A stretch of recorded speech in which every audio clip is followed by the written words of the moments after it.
And then how many? I guess I haven't looked at Penn State's schedule because I I try to not bring this up too much because I could just go on and on about it. But James Franklin and this Penn State team, it is unreal to me. Now I know they've been you know, a double digit win team the last couple of years, but their two biggest games, they just blow it. And it's not even that they're losing. I mean, I'm not saying anything new here. It's the fact that dude, every time in a meaningful game, you just look at his face. It's like deer in the headlights. He's gonna do something stupid. You just wait for him to screw up. I've never seen a coach go, or at least just not like this, at that type of program where they consider or they want to consider themselves national championship contenders, how he has not gotten more heat or pressure. Because pressure from who? You don't think he gets heat? I don't see much. Maybe I'm not looking in the right place. I see it all over the place. Okay. I don't see it necessarily from Penn State fans. That's what's funny is I see it from other people that just say, hey, what's the deal? This team can't get by the other two. And when are they going to do something? Or is James Franklin's job on the line? But when I talk to Penn State people, they seem to just believe we've got a great program. We're going to continue. And obviously, the thought process also has to be this 12-team playoff is coming. And so this series of games against Ohio State and Michigan, number one, aren't going to be every year against both of them. And number two, aren't as important as they were. And you don't need to win them. Yeah, I mean, I get that to a degree, but still, him as an in-game coach, what are they? Okay, so we're just cool with, I mean, as a Penn State fan, how are you going to even tote that as to, to be prideful in that anyway? Like, oh yeah, we made the playoffs now. Well, you couldn't really make the real playoffs, the 14 playoffs. You weren't good. They had They can't do anything about that now. No, I understand that, but it's like, you make the playoffs now. He's still a bad in-game coach. They're probably going to get smoked. Well, if that happens, then we'll see what Penn State's standards are. I would guess, Nick, that their standards are going to be as long as they make the playoffs the first couple of years. If they lose playoff games 41-10, James Franklin is still going to have a job. All right. I mean, I'm just saying, I can almost guarantee that this is going to be the thought process. We're starting a 12-team playoff. Let's just get to the playoffs. And let's say they go 10-2 the next 2 years and they get embarrassed in the first round of the playoffs. They lose to Tennessee and they lose to Clemson the next 2 years in the playoffs by 3 touchdowns. He is still going to have a job. Now, after 3 years, 4 years, then it's going to be, okay, we've hit this milestone. You've taken us to the playoffs. Now you have to extend it past there. That is my guess. Of course, I'm guessing what administrators are going to think, but that would be my guess of what their mindset's going to be. All right. Well, yeah, you're probably right. That makes some sense. That's just really interesting that Penn State fans haven't, I mean, I don't know if I'd call it excuse making, but that they're not demanding a little bit more is interesting. Look at this, Nick. As you well know, they don't play Michigan. So let's say they do what they always do. They lose to Ohio State. Okay, they can still lose another game. And who are they going to lose to? Are they going to lose to maybe at USC or maybe at Wisconsin? But even if they lose one of those games, they are going to be in the playoffs at 10-2. Yeah.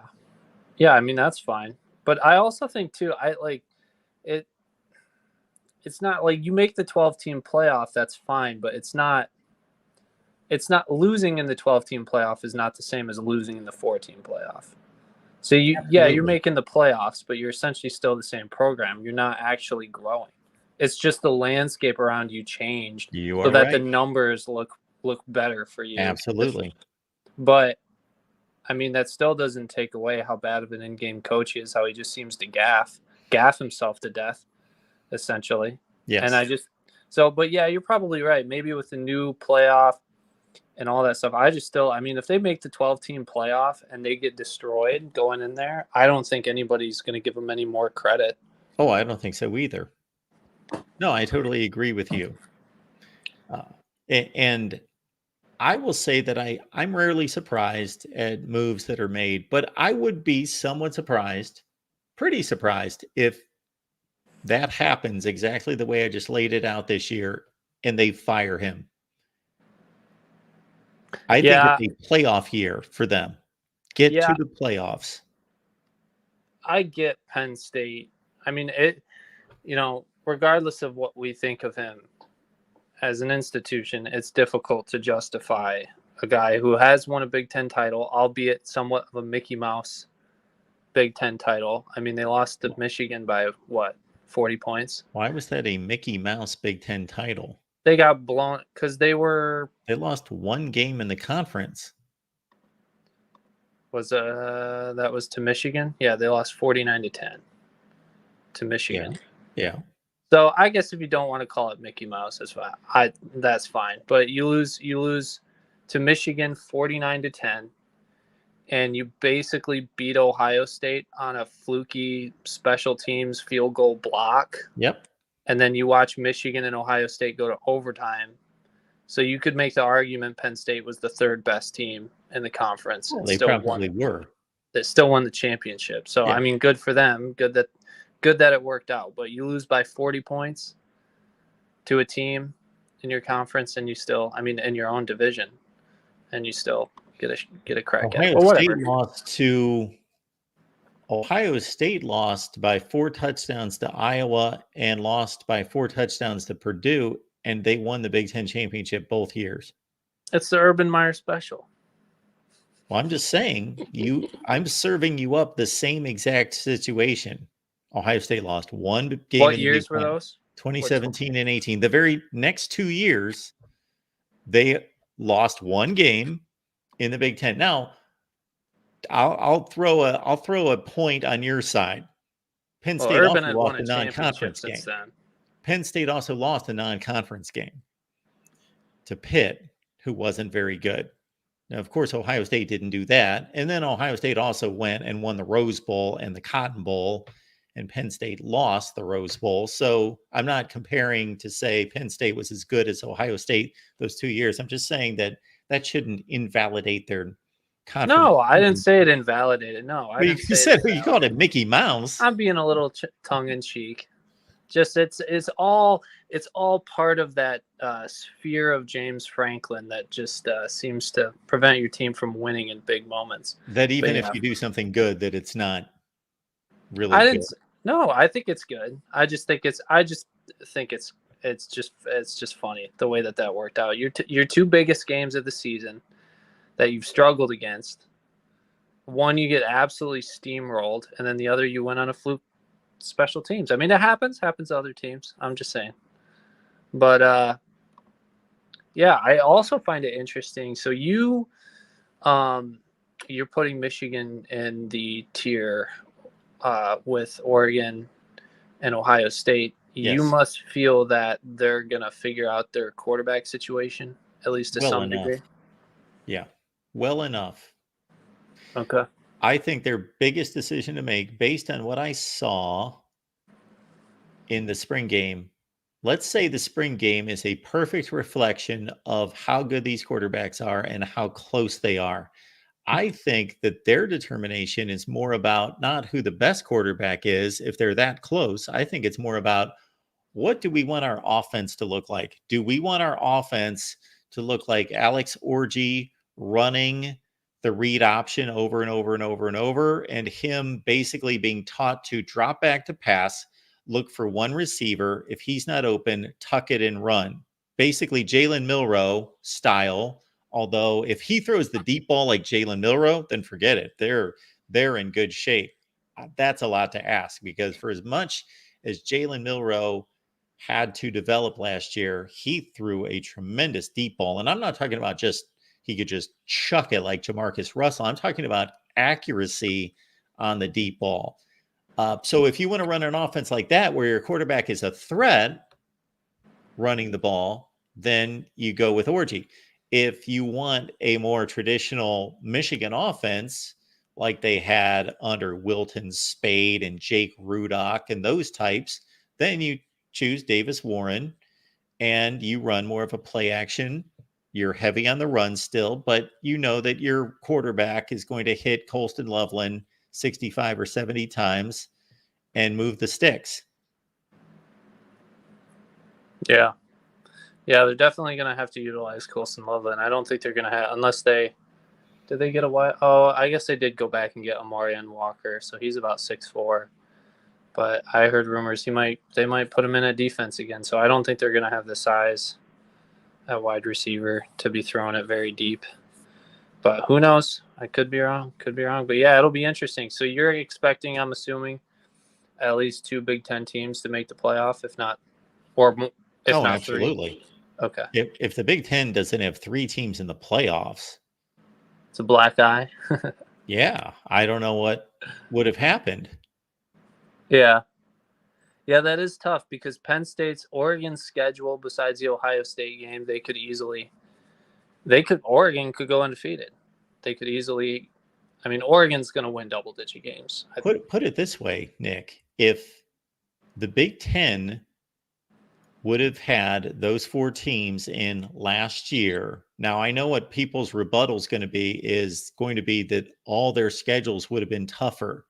Number one, that's not necessarily the case. It usually is the case, but it's not necessarily the case. Number two, all those teams could have lost another game.